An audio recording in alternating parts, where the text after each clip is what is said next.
Forget about sleep.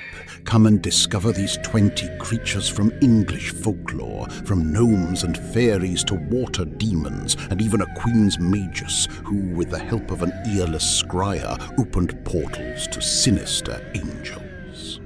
Puck, Robin Goodfellow. He thrives in the friction between human logic and the mindless cruelty of the woods. Forget the winged pixies. This is a hairy, goat-legged disruptor.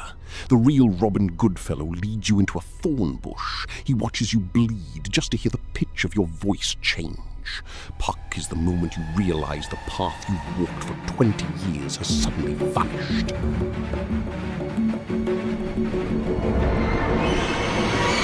Black Shock.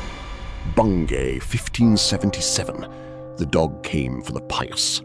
A thunderstorm tore the sky open. Shock burst through the church doors. He snapped the necks of 2 men as they knelt in prayer. The beast left scorched claw marks on the north door of Blytheburg Church. These blackened sigils still burn if you touch them. Shock is a physical manifestation of an incoming grave. The first sighting is a warning. The second is a death. The Green Man. Walk into almost any medieval cathedral in England and look up. Nestled in the stone carvings of the ceiling is a face peering through leaves, or rather a face made of leaves. The Green Man is the vegetable god, the ancient witness of life, death, and the brutal cycle of the seasons. He's a reminder that nature is always watching, even inside the house of a foreign god. He is the cycle of rot and bloom. He represents a kind of leafy immortality that feels more like a threat than a promise. He is the woods reclaiming the stone. Will-o'-the-wisp. The marsh hides its teeth. Travelers see a flickering blue light. They mistake it for a cottage lamp. This is the ignis fatuus. This cold, ethereal flame recedes as you approach. It draws you deeper into the peat bogs, where the ground has the consistency of soup. You die of exhaustion. The light watches you drown in the mud. It stays silent and flickering. Brownies. Cleanliness has a hidden cost. These ragged, diminutive spirits finish your chores while you sleep. They want a bowl of cream. It is a transactional existence. Never offer them clothes. A single pair of trousers is a terminal insult. It transforms a helpful labourer into a domestic saboteur. The ritual is the only thing that matters. Break the etiquette and the brownie will break your shins. Spring-heeled Jack. Victorian London was a pressure cooker of gaslight and hysteria.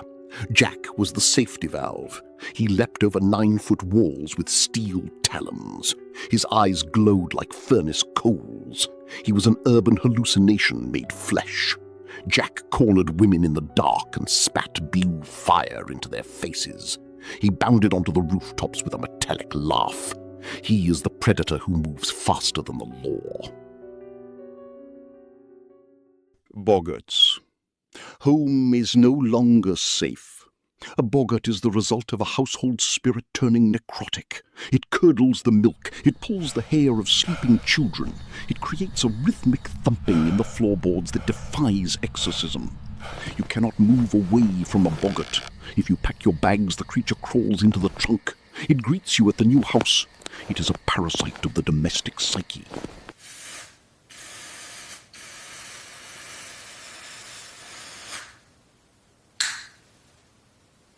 The bar guest. Yorkshire has a specific sound for death. It is the heavy, rhythmic clanking of iron chains being dragged across cobblestones. The bar guest is a massive black dog. Sometimes it manifests as a headless man or a white cat.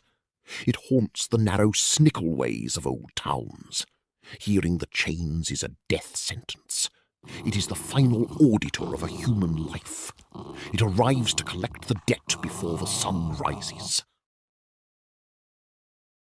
Knockers. Cornish tin mines are cathedrals of claustrophobia. The knockers live in the rock faces. These are 2-foot-tall miners with wizened skin and a grudge against silence. They tap. If you hear the rhythmic knock-knock against the stone, the ceiling is about to fail. Miners left the crusts of their pasties as a bribe. It was a simple trade, a bit of pastry for the chance to see the sky again. Raw head and bloody bones. Don't look down the well. A squat, hairy beast crawls through the muck below. Its head is a flayed mass of raw flesh, leaking fresh blood into its matted fur. It waits in stagnant pools and deep cupboards, perched on a mound of bones gnawed clean. Parents used this horror to keep children away from deep water. The imagery is visceral. It is the wet, metallic smell of a butcher shop located just beneath your kitchen sink. The stagnant ponds of Lancashire have eyes. Jenny is a river hag with long, weed-coloured hair. Her teeth are jagged emeralds. She waits for the overconfident. When a child leans too far over the water to grab a reed, Jenny's spindly, slime-covered arms reach out. She pulls them into the silt. Her hunger is as stagnant and persistent as the water she inhabits.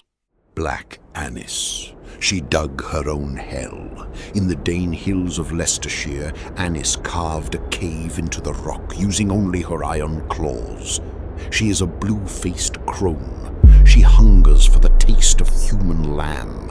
She skins her victims alive. Their hides drape over the trees outside her bower. On windy nights, the howling isn't the air. It's the sound of Annis grinding her teeth as she waits for a stray traveller. Owlman of Mornin. Folklore didn't die with the Industrial Revolution. In 1976, 2 girls saw a man-sized bird with glowing red eyes. It was hovering over Mornin Church. This is a modern cryptid with ancient DNA. It possesses silver-grey plumage. Its predatory aura paralyzed witnesses. The Owlman is a glitch in the 20th century. This winged entity reminds us that church towers aren't just for bells. Han the Hunter. Windsor Forest belongs to a ghost with antlers. Han was King Richard II's huntsman. He was cursed after a tragic suicide to haunt the great park forever. He rides a black horse through the oak trees. He wears the skull of a stag as a helmet. He is an omen of national disaster. When the antlered rider appears, the monarchy trembles. He is the restless spirit of the hunt. Grindylows. They have fingers built for bone. Grindylows are pale, aquatic demons found in the Yorkshire fens. Their primary anatomical feature is the length of their digits. These are sinewy, fragile-looking appendages that possess the grip strength of a vice. They grasp and anchor you to the bottom. Drowning is a slow, methodical process with a Grindylow. Yellery Brown. Never help a fairy. A farmhand once freed a tiny, hideous man named Yallery Brown from under a stone. The creature rewarded him with help that decimated his life. Every task the man performed was sabotaged by the creature's invisible interference. He was fired and ostracized. He was driven to the brink of insanity. Yallery Brown is the ultimate warning. Some debts are designed to never be paid. The Murians. Cornwall is losing its magic. The Murians are the souls of the ancient heathens. They are trapped in a state of perpetual shrinking. Every time they change their shape, they become smaller. Eventually, they become ants. It is a slow, dignified extinction. These entities are a tragedy in progress. This is the literal miniaturization of myth until it is crushed under a human boot. Red Cap. The Anglo-Scottish border was written in iron, but it is fueled by something far wetter.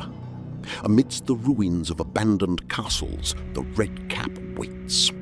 Forget the pixies of fairy tales. This is a decrepit old man, red-eyed and long-toothed, armed with a pike. He hunts travelers out of a purely biological urgency, to dye his cap with fresh blood. If the blood dries and his hat turns grey, he dies. His existence is a sadistic countdown.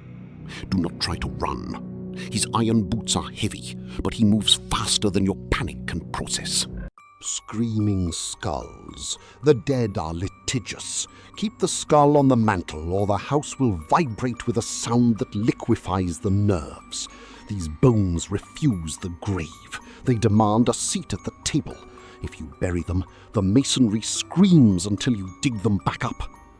At Bettiscombe Manor, the skull is the true master of the house. It is the ultimate static horror. A piece of bone controls the living through sheer, unadulterated noise. The Enochian Angels. Absolute knowledge commands a price that the human mind simply cannot afford.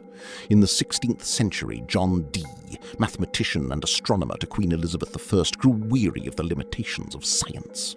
He craved the language of creation itself. Through a black obsidian mirror and his scryer, Edward Kelly, Dee opened a channel with entities who styled themselves angels. But forget feathery wings and biblical benevolence. Dee's angels dictated Enochian, a tongue with its own complex grammar, claimed to be the very voice of God in Eden.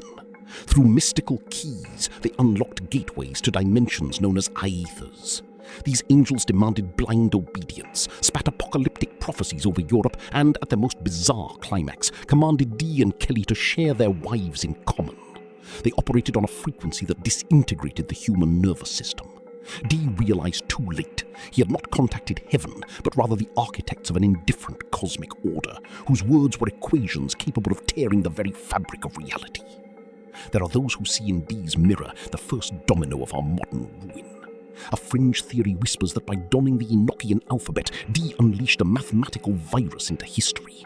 Centuries later, when Aleister Crowley and rocket scientist Jack Parsons reopened these keys at the dawn of the nuclear age, the fabric of reality gave way, dragging the 20th century into world wars, geopolitical insanity, and the mystery of Roswell. Whether the angels were real or merely the reflection of our own obsession with the apocalypse, it matters not. The portal was opened. If you wish to tear the fabric of reality and flirt with madness, the link to Dee and Kelly's book is in the description below, allowing you to explore other dimensions and summon alleged angels. Should you dream of someone tonight, strike no bargains within the dream. Sleep with your door and curtains firmly shut. Subscribe to our channel. Cover your feet well. Cover your head too. When you douse the light before sleep, close your eyes and bolt for the bed, never glancing back into the dark. If someone knocks at your door after midnight, do not answer. If you hear a familiar voice calling your name, remain silent and make no sound. If the voice should use personal matters against you, things no one but you could possibly know, simply pretend you cannot hear. Tomorrow, all will be well.